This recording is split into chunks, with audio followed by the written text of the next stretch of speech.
Oke, Oke. siang Pak. Ya, Eh, siang.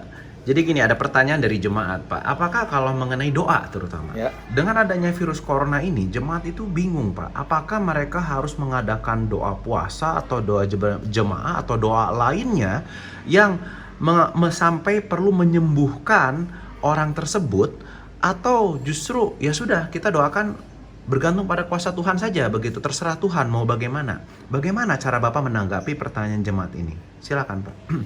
Ya, kadang-kadang ada ekstrim ya. Jadi begini, iman Kristen itu kadang-kadang ke kiri, ke ujung ke sana, ke kanan, ujung ke sana, nggak ketemu gitu. Jadi yang satu itu mengandalkan kekuatan roh dan percaya iman tanda petik yang tanpa pengetahuan. Yang satu ya dengan pengetahuan baik firman Tuhan dengan cara-cara sehingga mereka merasa bahwa kalau mereka berdoa puasa itu satu kota itu bisa dibersihkan dari virus corona. Atau dengan penglihatan-penglihatan yang mungkin lebih cepat shortcut gitu kan. Jadi dengan doa itu seolah-olah kita seperti bangsa Israel dilapisi dengan darah anak domba gitu. Jadi rumah-rumah kita itu nggak pernah virus corona.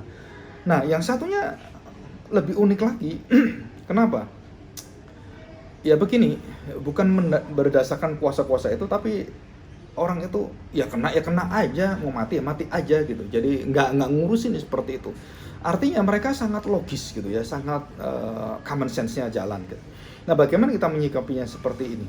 Nah, kita tahu bahwa di dalam Alkitab apapun yang terjadi, apapun yang akan kita hadapi, itu semua di dalam rancangan dan penyertaan pemeliharaan Tuhan.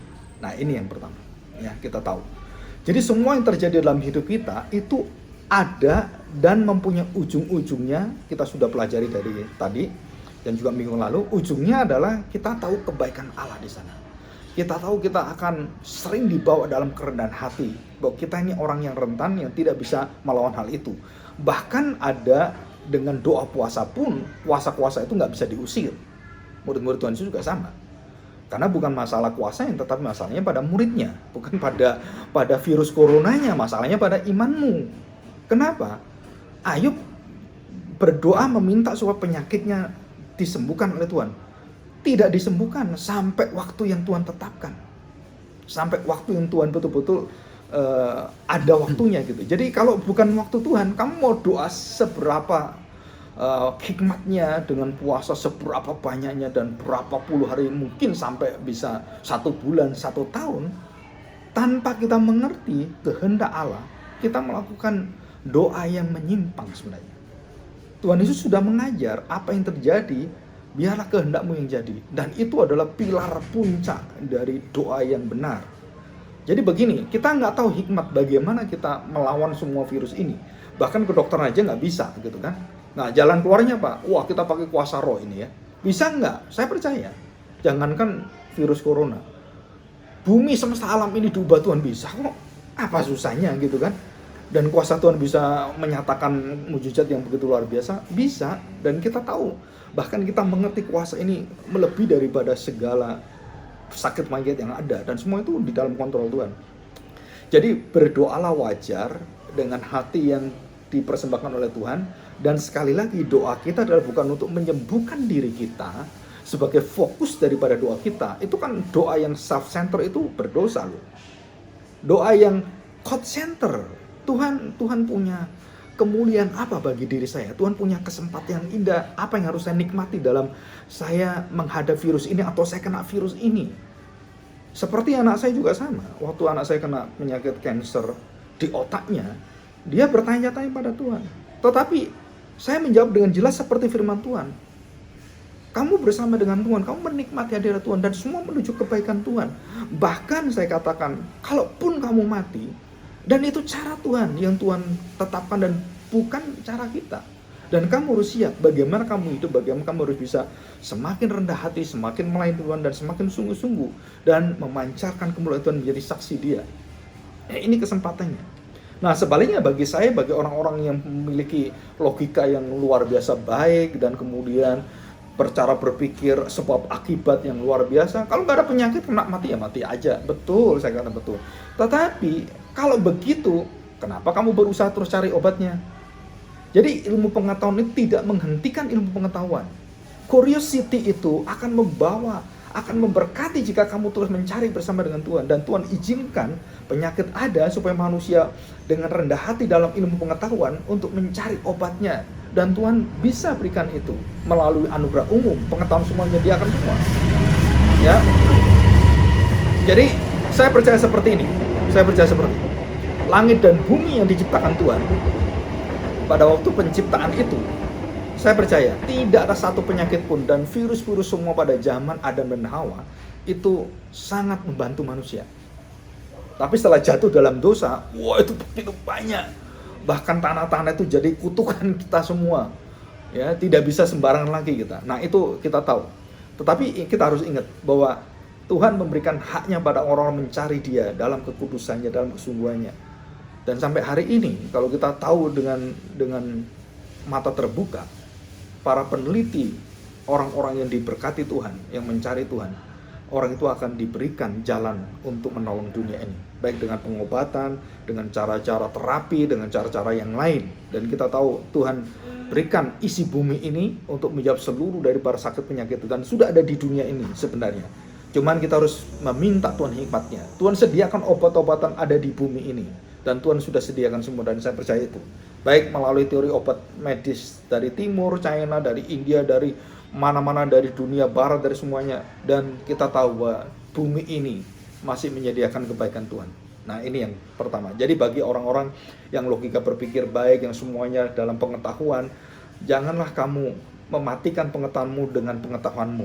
Tapi biarlah kamu hidup mengenal Allah dengan pengetahuanmu. Termasuk kita yang di dalam dunia roh juga sama. Jadi kita semakin rendah hati di hadapan Tuhan. Kita bukan memaksakan Tuhan. Kita tahu bahwa kita sudah dijamin oleh Tuhan. Apa yang kita khawatirkan. Jadi nggak perlu lagi kita bertanya lagi gitu. Pak, perlu doa puasa nggak menghadapi ini? Kamu sendiri menghadapi dengan iman bagaimana? Jika perlu doa puasa, silakan doa puasa. Tapi sekali lagi, ujungnya adalah bukan self-center, tapi God-center. Ujungnya bukan self-exaltation, kemuliaan diri kita, kebanggaan kita, bukan. Tapi Allah dimuliakan. Dan setiap orang yang disembuhkan Tuhan Yesus diminta untuk ke bait Allah loh. Untuk apa? Memuliakan di bait Allah. Kan itu aneh sekali, harusnya kan bait Allah itu menolong mereka. Kok bait Allah gak menolong mereka? Mereka yang ditolong Tuhan Yesus suruh ke bait Allah. Itu kan mempermalukan sebenarnya. Nah, kadang-kadang gereja dibuat Tuhan dipermalukan seperti ini dengan kejadian ini. Jadi kita akhirnya melihat diri kita, introspeksi diri kita, apa yang gereja harus lakukan? Melindungi diri, ketakutan luar biasa, menutup diri, dan kemudian kita berada dalam satu ketakutan fobia yang tidak ada gunanya.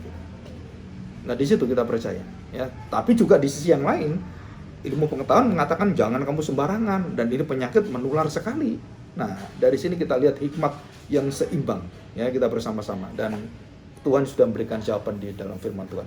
Oke, terima kasih ya. Makasih banyak Pak, jawabannya sungguh indah. Betapa kita harus bergantung pada Tuhan di satu sisi, di sisi yang lain kita harus hidup dengan kebijakan kewajaran yang terus-menerus berserah dan mengutamakan Tuhan. Nah Pak, boleh nggak Pak? Kita tahu, semua orang harus berdoa sesuai panggilan, sesuai hati masing-masing yang Tuhan berikan. Tapi boleh nggak berikan kami contoh Pak, untuk salah satu doa untuk penyembuhan virus ini. Mohon bantuan dari Pak Agung. Ini salah satu contoh yang mungkin saya sering kali gunakan waktu orang-orang sakit ya. Jadi ini contoh aja gitu ya. Yang pertama kita sebut sebagai Bapa kita yang baik, pemelihara segala sesuatu. Ya, kita sampaikan doa kita, Bapa yang baik, kami tahu bahwa kondisi yang ada, yang kami hadapi adalah kondisi yang sungguh-sungguh di luar kontrol kami. Tuhan tolong kami, karena kami tahu kelemahan-kelemahan kami yang mendasar, termasuk kelengahan kami, termasuk keterbatasan kami dalam bergaul, dalam menyikapi banyak hal, bahkan dari soal makanan, dari soal pergaulan, sehingga itu menimpa kepada kami penyakit ini, atau kepada lingkungan kami. Tuhan tolong dalam kerendahan hati kami, karena Engkau lebih mengerti dari apa yang segala orang mengerti. Dan Kau menyediakan, yang pertama adalah bukan apa yang akan menjadi obat yang utama bagi kami, tetapi kekuatan hati kami untuk menghadapi ini. Tuhan kuatkan kami, Tuhan berikan harapan pada kami, dan kami percaya Tuhan bisa menyembuhkan semuanya ini. Karena tidak ada suatu penyakit yang tidak disembuhkan oleh Kristus, karena Engkau adalah anak Allah. Dan kami mohon bila Roh Tuhan akan terus membawa kami supaya kami tidak jatuh dalam doa yang melawan Engkau, yang tidak kudus di hadapan-Mu, yang tidak wajar. Kami serahkan semua doa kami hanya dalam satu, kehendak-Mu yang akan menjadi kekuatan kami. Terima kasih Bapak, di dalam nama Tuhan Yesus kami berdoa. Amin. Terima kasih, Pak.